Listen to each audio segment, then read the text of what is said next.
I just recently bought this air compressor and hose reel from Harbor Freight, and I'm going to be putting it together and getting it hooked up to this hose reel in my garage, so if I need to air up a tire or anything, use an air tool, I can just pull the hose from the reel and go to work.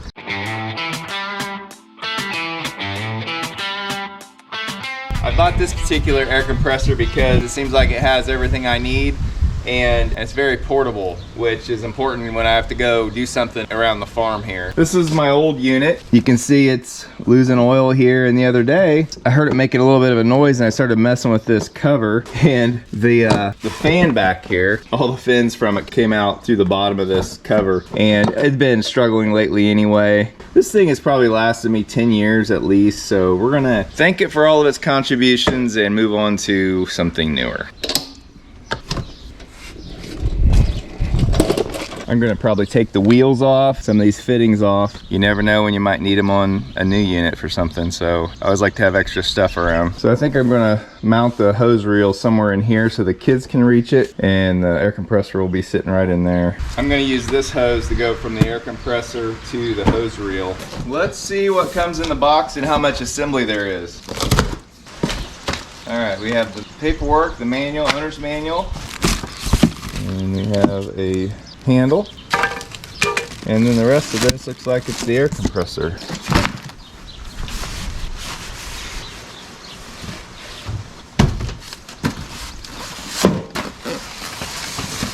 Alright, so it looks like there's some wheels that you have to attach, and that might be all.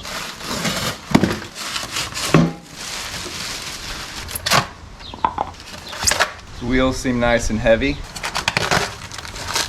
These wheels are held on by these two bolts right here. To get these wheels on, I'm going to recommend putting it on some cardboard so you can lean it up and you can get to these bolts a little bit easier. This nut has to go inside of this bracket here. That way you don't scratch up your brand new air compressor. The bolt goes in from the outside into that little recess, and then there's a sleeve on this bolt that has to stay in place. That's what the wheel rotates on, and then it just goes through this hole, and then it's your washer nut on the inside there. Gotta grab me a crescent wrench. All right, this bolt head out here is a 11/16, so I'm just gonna hold the inside nut and tighten this up. Same thing on the other side. Alright, all I think is left to do is to put this handle on, and that's pretty much all there is. So the handle comes with 2 thumb screws. This handle is really heavy, feels really heavy, so that should last real nice. Slide it in till the holes are lined up and just put the thumb screws in.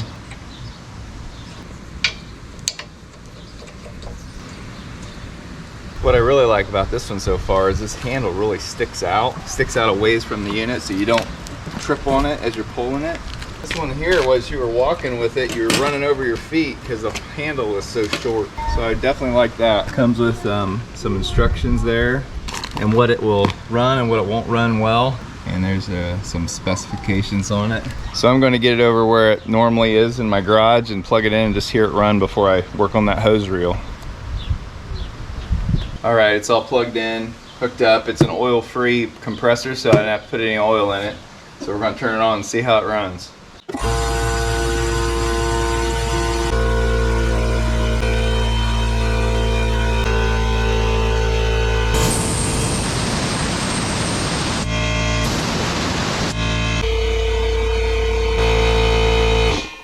Okay, stopped at 150 PSI, which is what it's supposed to. And this side over here is how much pressure you're letting into your tool. So everything looks like it's working good. I'm gonna get this hose reel set up.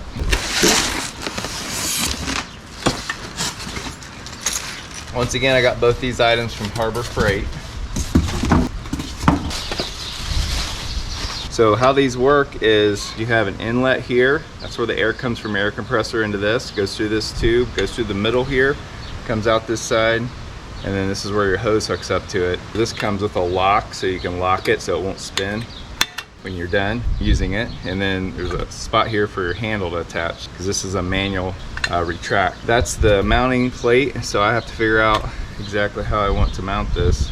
I want it good and secure, so I can't really go into one stud, so I might mount a thicker piece of wood that I can screw this to. Alright, I think what I'm going to do is I want the hose reel to sit about right here. There's a stud running right through here, so I'm going to mount, this is really strong plywood type material. It's pretty thick, about 3/4 thick. I'm going to lag it there to that stud and then run my screws into that, so I have a real solid mount for that. I unwound the hose so it's out of my way. Now I'm just marking some holes here on this piece of plywood so I know where to drill my holes. These holes here are going to be starter holes so I can attach some lag bolts through here.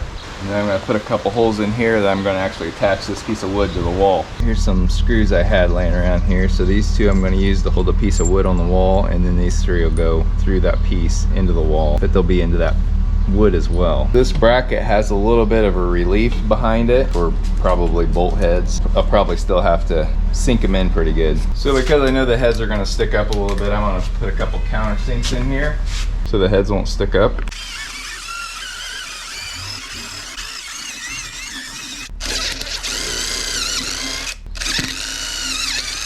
One of the main things we want to do is make sure this is level when we screw this on the wall. So we're going to make sure these holes are level, and I can't find my small level right now, so I'm going to have to use this 3-foot level, which is not very handy, but so we're just going to level across those holes before we drill our holes.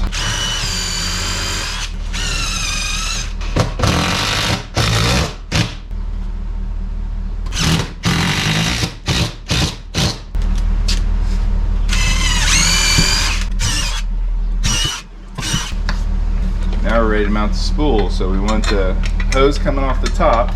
So we're going to start a bolt on the top here with an extension so we can reach in and get it started.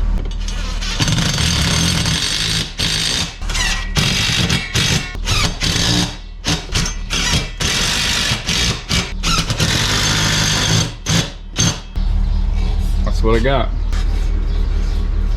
So we're going to mount this handle on here real quick, and it comes with like a 3-screw deal here. And we want to feed the screws in from the inside so that they don't tear up the hose. Put the nuts on the outside.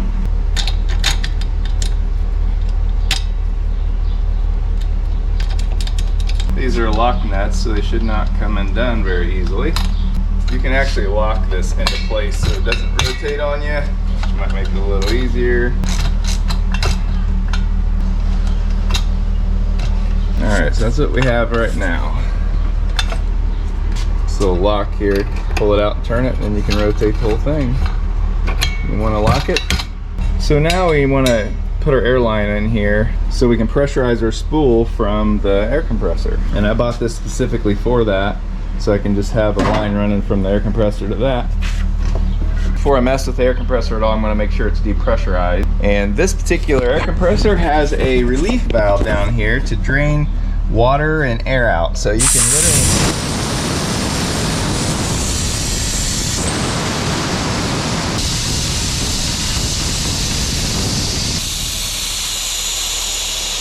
You actually want to do that every so often anyway, just to drain all the moisture out of that tank so it doesn't rust. Alright, this is the end that's going to go into the spool, so I'm going to put a little Teflon tape on it. So we're going to have to rotate this hose to screw it into this thread. And I'm turning my hose as I'm turning this nut just to make sure that it doesn't make it leak. Alright, should be pretty tight. So got that hose coming off there, and then it'll just hook into the side of this air compressor. So I got this brand new air chuck for this end, so I'm going to tape this end of the hose up.